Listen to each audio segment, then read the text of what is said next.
oportunidad, yo no sé si es impresión mía, pero han salido muchas voces anunciando una catástrofe económica, anunciando la tormenta perfecta, si se aprueba el cuarto retiro, va a seguir creciendo la inflación, los precios van a subir, o sea, va a ser un desastre. ¿Por qué? ¿Están metiendo más miedo o realmente puede darse ese escenario si es que se llegase a aprobar el cuarto retiro? Yo creo que los niveles de atemorización de la población, los más importantes ha sido el primer retiro y este cuarto retiro. Si uno recuerda, las declaraciones del primer retiro eran una catástrofe. Se acaba Chile, se incendian las sucursales de las AFP, se llegó a decir eso, ¿no? Si recordamos, íbamos a los medios. Y se decía que iba a colapsar el sistema financiero. Lo explicamos en este mismo programa que bajo una coordinación del Banco Central y los reguladores eso no iba a pasar porque era un monto y una cantidad acotada y podía hacerse en 2 pagos, etcétera. ¿Pero por qué se habla ahora de una tormenta financiera perfecta en Chile? A ver, yo creo que eso es exagerado. Yo me quedo con las frases y las declaraciones del expresidente del Banco Central, Roberto Saller, que hoy día aparece en el Diario Financiero. En general, él es una persona con mucha experiencia y que en general es muy sensato en sus declaraciones, y él ya está diciendo que esto es exagerado. Pero ¿no? Profe, lo que pasa es que lo que la Juli va es cuáles serían estos elementos que podrían generar esta tormenta perfecta para meternos susto a ver si es que fuera de verdad o mentira. ¿Qué sería eso? A ver, veamos la supuesta tormenta, los efectos, ¿no? Los efectos del retiro. Algo hicimos hace algunas semanas atrás, pero es importante recordarlo. Efectos del cuarto retiro. Uno de los efectos que ha estado dando vuelta bastante en el último tiempo es el aumento de los precios. Sí, exacto. Inflación. La famosa inflación. La famosa inflación. Y efectivamente, cuando uno revisa, el IPC en los últimos meses viene aumentando. Ya, pero profe, vamos más al origen. Sí. ¿Qué es la famosa inflación? La famosa inflación es considerar una canasta de bienes y servicios, que son un poquito más de 300 bienes y servicios. La canasta básica. La canasta básica, se va siguiendo su comportamiento de precios mes a mes y se va viendo cómo se mueven los distintos precios. Alimentos, muebles, ropa, educación, salud, etcétera, y se hace un ponderado. Entonces, cuando la inflación aparece 0,5 en un mes, no significa que todos los bienes y servicios aumentaron 0,5, sino que algunos aumentaron más, otros incluso pueden haber bajado, y en promedio da 0,5. Ese es el IPC, es el cambio de los precios generales de estos 300 bienes y servicios seleccionados representativos de una canasta básica. Y esta inflación como factor, ¿cuánto es lo que realmente se ha disparado para decir, tenemos una inflación que va a la alza, ojo, warning, red flags, va a quedar la escoba en Chile? En los últimos 12 meses, con el último dato de julio que tenemos, en 12 meses la inflación actualmente está en 4,5%. Esa es la inflación acumulada en los últimos 12 meses. ¿Cuál es el rango deseable, tolerable que el Banco Central de Chile establece para la inflación en nuestro país? Entre 2 y 4%. Ojalá el rango medio, 3, el punto medio. Entonces estamos un poquito por arriba de lo que el Banco Central considera que es una inflación normal y adecuada. Pero profesor, ¿no? ¿1.5 es harto o es una tontera? Están ahí poniéndole mucho color. En este caso sería 0.5, ¿cierto? Porque estamos sobre 4, que sería el rango... No, calculé el 3 como ideal, medio. Por eso me tiré 1.5 para arriba. Perfecto. Es una situación que hay que monitorear. No, tampoco es como para decir da lo mismo, pero hay que monitorear. Pero lo importante de esto es establecer y ver cuáles son las causas.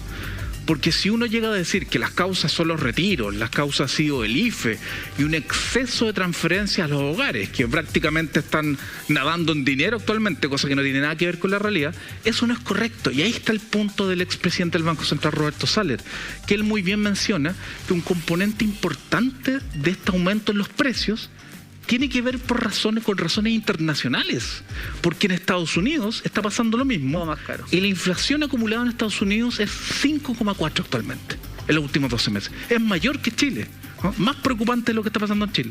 Entonces, esta situación que tiene que ver con quiebres de stock a nivel internacional, se han paralizado puertos en China, que está afectando de que lleguen materias primas a Chile y las cosas suban de precio, también explica la inflación. Entonces, decir que todo se debe a los retiros, al IFE, eso no es correcto. Es ser muy localista. Es ser demasiado localista, creernos en el ombligo del mundo. ¿Cuál otro efecto negativo que podría tener este cuarto retiro y que habla de la tormenta perfecta? El segundo efecto tiene que ver con la tasa de interés. La tasa de interés, para decirlo en lenguaje sencillo, es el precio del dinero. así como las manzanas tienen un precio y el pan, el dinero también tiene un precio, porque si uno tiene un ahorro y lo va a depositar al banco, el precio es lo que me paga ese banco por el ahorro que yo deposito. O si yo voy a pedir un crédito de consumo, un crédito hipotecario, el precio que me cobran por prestarme ese dinero es la tasa de interés que me colocan sobre ese crédito de consumo, ese crédito hipotecario. ¿Qué pasa? Que cuando un país está enfrentando un proceso donde hay mucha incertidumbre política, económica, política por las elecciones múltiples que hemos tenido y porque no se conocen a las nuevas listas, los nuevos movimientos políticos, pasaba mucho eso, y porque no se sabe si va a haber un cuarto retiro o no, no se sabe si el sistema de pensiones va a seguir o no. Los mercados financieros, que en términos directos significan las principales fortunas del país que dependen de estos flujos, reaccionan ante esta incertidumbre y dicen, a ver, yo no tengo que prestar. Exactamente. Pero ojo con esto, no sé si voy a invertir potencialmente. Y la tasa de interés de más largo plazo empieza a aumentar. Entonces yo como consumidora, ¿es el momento ahora de pedir un crédito de consumo, por ejemplo, hoy día, o va a seguir, porque va a seguir subiendo la tasa de interés, o es mejor esperar? Hay una gran incertidumbre porque en los últimos meses se están aumentando las tasas de interés y el Banco Central ya ha anunciado que para contener ciertas presiones inflacionarias va a aumentar la tasa de interés gradualmente y potencialmente la tasa de interés, que hoy día está bajo el 1%, podría llegar a 2% anual a fin de año. Entonces existen anuncios del Banco Central de aumentar la tasa de interés general de la economía. Otra cosa es como los bancos comerciales que se benefician de esa tasa de interés y reciben préstamo al Banco Central, la trasladan al resto de la población, claro, la pueden trasladar amplificada. Una cosa a mí me pasó porque yo dije, oye, hace tiempo el Banco Central bajó las tasas de interés y fui al banco y me dijeron, no, pues si no es eso. Y yo, pero ¿cómo si el Banco Central dice que es esto? No, pues si nosotros también tenemos que ganar, es esto. Exactamente. No es lo mismo. Po. Pero ojo que esto funciona bastante más para un lado o para el otro. Cuando el Banco Central baja la tasa de interés, como que uno le dice a los bancos comerciales, es lo mismo que la baja de las bencinas. Nunca le llegan a uno ve la tabla para arriba todo el rato. Exacto, pero cuando sube la tasa de interés, ahí llega inmediatamente a los consumidores. ¿Hay más efectos negativos que podrían sobrecalentar nuestra economía? Sí, esto es un poquito más complejo de entender, pero es importante explicarlo. El hecho que las tasas de interés de largo plazo comiencen a aumentar, y eso puede afectar, por ejemplo, los créditos hipotecarios, que aumente el pago del dividendo, entre otras cosas, también afecta a los fondos más conservadores donde están invertidas las platas de las AFP. Entonces estamos hablando, por ejemplo, del rendimiento de los fondos D y E. ¿Por qué? Porque estos fondos, en general, tienen invertido el dinero en Chile, principalmente, y en renta fija. Y tal como lo comentamos en otro momento, la renta fija no significa platita poca pero segura necesariamente. Eso puede ser un depósito a plazo. Pero la renta fija también son bonos. ¿Qué son los bonos? Bonos son instrumentos de deuda que emiten los gobiernos, las empresas, los bancos, porque necesitan dinero para crecer, para financiarse, y un inversionista compra ese bono, ¿no? Invierte, y quien emite el bono le tiene que pagar una tasa de interés. Cuando en el país hay mucha incertidumbre, lo que sucede es que se tiene que pagar una tasa de interés mayor. De alguna manera, el precio de ese bono va cambiando porque se hace más incierto el entorno económico del país. Y eso hace que el rendimiento del fondo DIE baje, como está pasando actualmente, porque las tasas de interés de largo plazo suben. Y ahí puede afectar a las personas que están a punto de jubilar o las personas ya jubiladas que siguen en la AFP y que tienen que tener su dinero en los fondos más conservadores. Lamentable. ¿Y algún otro efecto? En general, ¿cierto? Esos son los efectos más considerables. ¿Y tenemos tormenta perfecta con eso, profesor? A ver, yo no hablaría de tormenta perfecta. Esto lo hemos escuchado hartas veces en Chile. Yo creo que la tormenta perfecta va por otro lado, Claudio, Julia.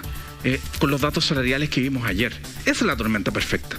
Porque hemos escuchado bastante sobre calentamiento de la economía y sin duda hay que atender todos los factores, todas las consecuencias. Aquí se están considerando todos los elementos. No estamos diciendo que no existe ningún efecto. Pero el gran problema de Chile son sus bajos salarios y sus bajas pensiones.